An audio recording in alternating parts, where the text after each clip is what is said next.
Hi! In this video we're going to discuss how to increase in your work. Increasing is one of the ways that you shape your knitting, such as when you're making a garment like a sweater or a hat. It's one of the ways that you create something that's not just a square piece. So there are several methods that you can use to increase. Some are more universal than others, and I will go over several of them in this video. So, let's start out by knitting 2 stitches.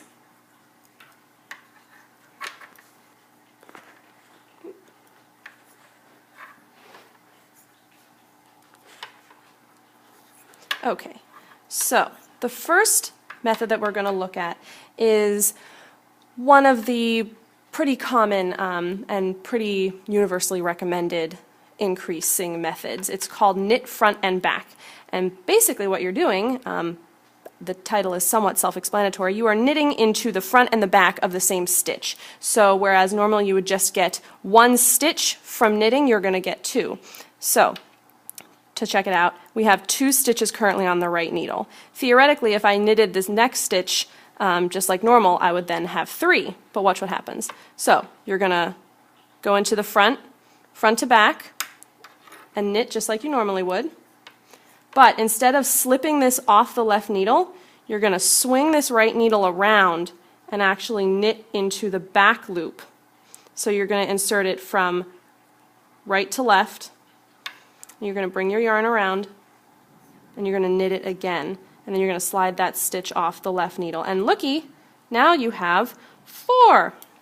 So that is one of the very, very common ways of increasing your work. The next method is called make one, and there are 2 ways that you can make a stitch. It just depends on which direction you want your stitch to lean in. So as you can see, we have, actually I'm going to go, we have these little lines between the stitches. If you pull the stitch work apart a little bit, you see how they kind of look like ladder rungs?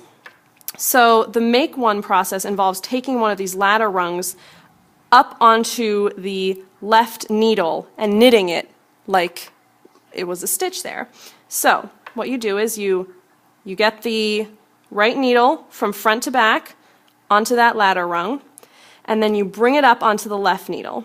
So if you want the stitch to lean to the right, you bring the yarn from front to back, just like that. I'm sorry, this is from left to right. I always get them mixed up. Then you insert the right needle into the back of that stitch, just like you did in the knit front and back. You bring the yarn around, and you pull that off. Now that's created an extra stitch. The other way to do this is to, again, get that ladder up and then do it from front to back. And then you insert your right needle from front to back just like you would, just like you would when knitting a stitch.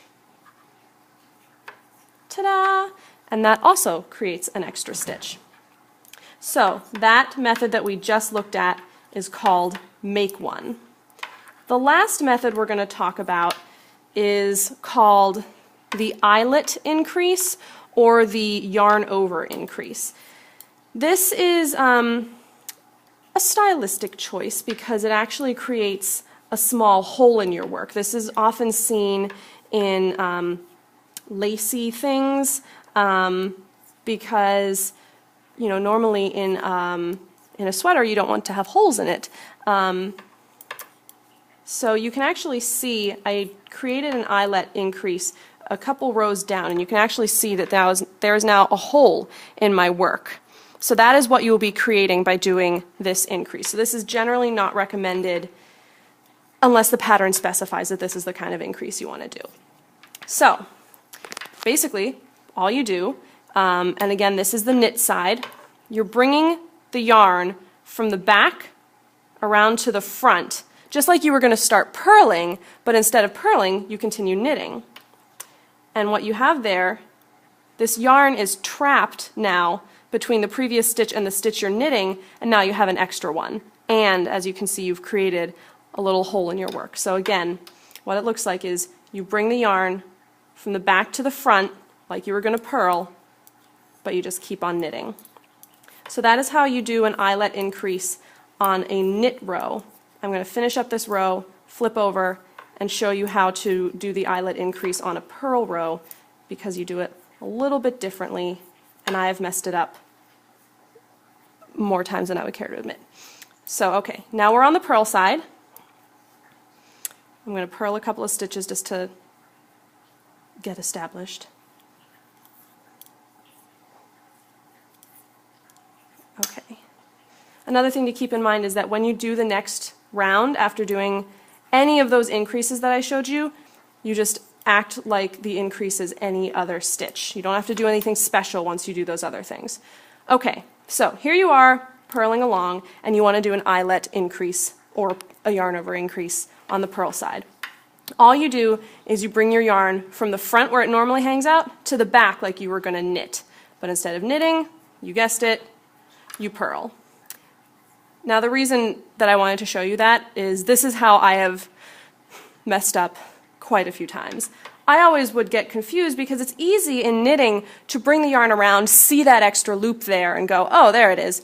But whenever I would do a purl increase, I would bring it around and go, well, there's no loop there. I'd better do it again.